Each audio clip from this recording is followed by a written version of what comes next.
अस्सलाम वालेकुम। पिछले वीडियो में हमने ये सीखा था कि 3 चीज़ क्या होते हैं और क्लियरिटी को लेके आने के लिए पिरसे में कौन सी चीज़ों का हमने ख्याल रखना होता है।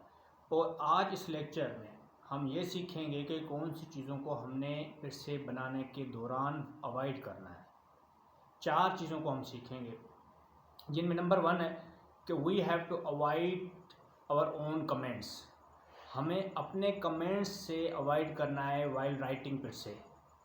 और कमेंट्स का क्या मुराद है? कमेंट्स से 2 चीज़ों का जो ना मतलब लिया जाता है। एक तो we have to avoid writing our own ideas.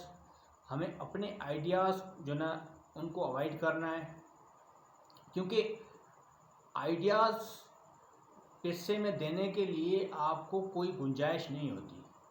Ideas आप अपने तब देते हैं जब कोई कॉम्प्रिहेंशन वगैरह करते हैं, उधर आपकी एक स्पेस होती है, लिबर्टी होती है। While in precis writing we are not suppose to give our own ideas because it is not the proper technique to accommodate our own ideas. We have to restrict our self to the original passage. हमें अपने original passage तक महदूद रहना होता है। और दूसरी बात, we have to avoid criticism. हमें क्रिटिसिज्म से भी अवॉइड करना है। और क्रिटिसिज्म से 2 चीज़ें निकलती हैं। एक तो होता है ना आप तारीफ़ करते हैं, दूसरा होता है आप तनकीद करते हैं। दोनों चीज़ों से आइदर प्रेज और criticising anything or the author of the passage, we are suppose not to criticise और praise anything or the author of the original passage.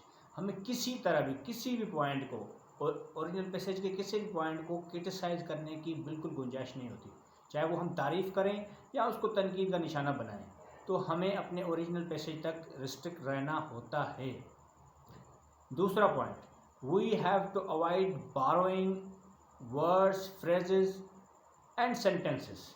हमें वर्ड, अल्फाज, आपके जो भी फ्रेजेस होते हैं या सेंटेंसेस होते हैं, उनको बारो करने से भी अवॉइड करना है। The thumb rule is we are supposed to replace all the words by our own synonyms. हमारे जो अपने अल्फाज होते हैं उनसे हमें जो ओरिजिनल पैसेज में दिए जाते हैं उनको अपने अल्फाजों से तब्दील करना ही ज़रूरी होता है, अगर हम कर सकते हैं तो। पर जितना हम कर सकते हैं उतने हम तब्दील करें तो बेहतर है, क्योंकि उधर से ही हमें अपने अल्फाजों में तब्दील करने की गुंजाइश होती है और फिर अपने अल्फाजों में ही फिर से बनेगी बाद में जाके। इसी तरह सिनोनिम्स हो गए, वन वर्ड सब्स्टिट्यूट हो गए, थिसारस को हमने यूज़ करना है। पर इसमें एक्सेप्शंस हैं, 2 एक्सेप्शंस हैं। एक एक्सेप्शन ये है कि कोई इम्पॉर्टेंट अल्फाज, इंडिस्पेंसिबल अल्फाज हैं जो कि पैसेज में डिस्कस किए गए हैं, तो वो अल्फाज आप रिटेन कर सकते हैं। So you can retain indispensable words that has been discussed or mentioned in the original passage. Exception number 1. Exception number 2 is you are also allowed to retain the words that are one word substitute. One word substitute जैसे कि atom हो गया, electron हो गया, कोई sociology हो गया, company हो गया, इनकी अगर हम रिप्लेसमेंट करेंगे तो ज़ाहिर बात है उनकी डेफिनेशन ही आ सकती है। तो हम डेफिनेशन लिखेंगे तो वो अल्फाज तो बढ़ जाएंगे। हमने पिरसे को तो कंसाइज करना था, प्रिसाइज करना था, तो ये तो उलट हो जाएगा पिरसे का। तो इसीलिए हमें फिर उनकी डेफिनेशन लिखने के बजाय हम उन्हीं अल्फाजों को रिटेन करते हैं, क्योंकि they are one word substitutes और उनकी मीनिंग जो है ना तब्दील हो जाएगी। अगर एक अल्फाज से ही हम किसी और अल्फाज से उनको तब्दील करने की कोशिश भी करेंगे, क्योंकि उनकी रिप्लेसमेंट है ही नहीं। एटम की क्या रिप्लेसमेंट हो सकती है, जहाँ आप इलेक्ट्रॉन की क्या रिप्लेसमेंट लगाएंगे, या सोशोलॉजी क्या रिप्लेसमेंट लगाएंगे, या सोशलाइजेशन, कंपनी, ऐसे अल्फाज जिनको अगर हम रिप्लेस करें भी तो उनकी डेफिनेशन आएगी, पूरा एक जुमला बनेगा, तो वो तो अल्फाज बढ़ जाएंगे, एक्सपांशन हो जाएगा उसका। तो पिरसे को तो हमने कंसाइज करना था, तो वहीं पे हमने क्या करना है, अल्फाजों को, ऐसे अल्फाज जो कि वन वर्ड सब्स्टिट्यूट में आते हैं उनको रिटेन करना है, मेंटेन करना है अपने पिरसे में। चौथा, आपका तीसरा पॉइंट आता है, we have to avoid emphasizing wrong points. Wrong point से क्या मुराद है? 2 चीज़ों से रॉन्ग पॉइंट्स होते हैं। एक तो हमारा टाइटल अगर गलत हो तो हमारे पॉइंट्स रॉन्ग पे एम्फेसाइज करना हम शुरू करते हैं। दूसरा, हमारी शिफ्टिंग गलत हो अगर, तो हम रॉन्ग पॉइंट्स पे एम्फेसाइज करना शुरू करते हैं। और ये दोनों चीज़ें गलत क्यों होती हैं, सवाल ये पैदा होता है। ये दोनों चीज़ें गलत तभी होती हैं जब हमारी रीडिंग एक्यूरेसी नहीं होती। जब हम पहले लेक्चर में ये सीखा हमने कि इंटेंसिव रीडिंग में हमने 4 से 5 बार पढ़ना है, तो हमने ठीक से पढ़ा नहीं था। अगर पढ़ा था और हमने वहीं पे टाइटल ढूंढा था जब, तो वो टाइटल जब हमने वेरीफाई किया था तो वो वेरिफिकेशन गलत थी, तो हमारा टाइटल गलत था। जब हमारा टाइटल गलत हो गया तो हमारी सारी शिफ्टिंग गलत हो गई, क्योंकि हमने वेरिफिकेशन जो ढूंढनी होती है वो सारी शिफ्टिंग के थ्रू ढूंढनी होती है। सारी वेरिफिकेशन हमें प्रूफ कर रही होती है कि हमारा टाइटल ठीक है या गलत है। तो उधर से हमारा टाइटल गलत हो गया, वेरिफिकेशन जो हमने की वो गलत हो गई, तो शिफ्टिंग टाइटल दोनों गलत हो गए। उधर से क्या हुआ, हमने जब लास्ट पॉइंट पे आए तो हमने ओवर एम्फेसाइज करना शुरू किया जो हमारे रॉन्ग पॉइंट्स थे, जिसकी वजह से फिर से सारी आपकी गलत हो जाती है। तो हमने रॉन्ग पॉइंट्स पे एम्फेसाइज करने से गुरेज करना है। चौथा और आखिरी पॉइंट वो कि ये है कि हमने जो है जो बम्बास्टिक शो ऑफ वर्ड होता है उनको भी यूज़ करने से अवॉइड करना है।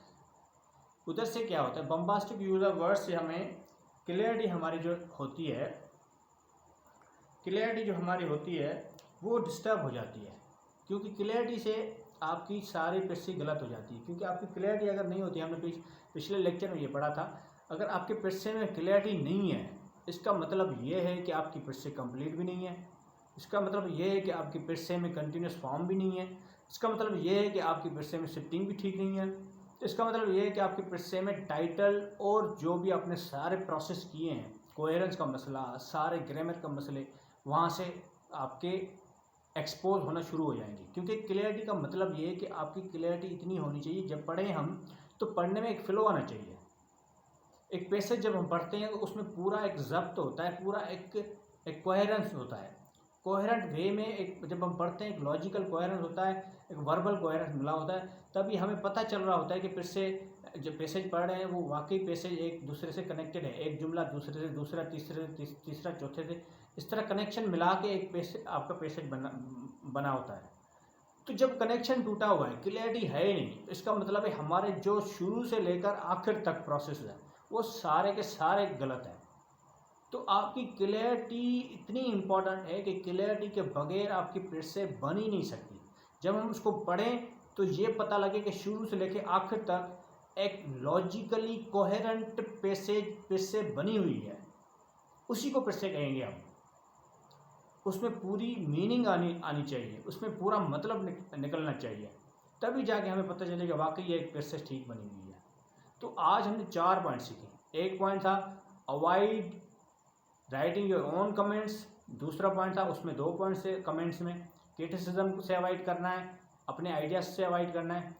और दूसरा पॉइंट था avoid borrowing phrases, words and sentences. तीसरा पॉइंट था अवॉइड एम्फेसाइजिंग रॉन्ग पॉइंट्स। चौथा पॉइंट था avoid using bombastic show off words. ये 4 पॉइंट से हमने अवॉइड करना है पिस्से के दौरान। ये 5वां लेक्चर था हमारा आज। छठे लेक्चर में इंशाल्लाह हम मज़ीद पढ़ेंगे कि कौन सी चीज़ों को, छठा लेक्चर भी इसी पे ये है कि कौन सी चीज़ों को फर्दर अवॉइड करना है हमने। इंशाल्लाह छठे लेक्चर में हम ये सीखेंगे कि कौन सी मज़ीद जो ना हमें डोंट्स पे, कौन सी मज़ीद चीज़ों पे जो ना फोकस करके अवॉइड करना है। इंशाल्लाह छठे लेक्चर में हम मज़ीद चीज़ों को इस तरह सीखेंगे। तो इजाज़त दीजिए, छठे लेक्चर में मिलते हैं। अल्लाह हाफ़िज़।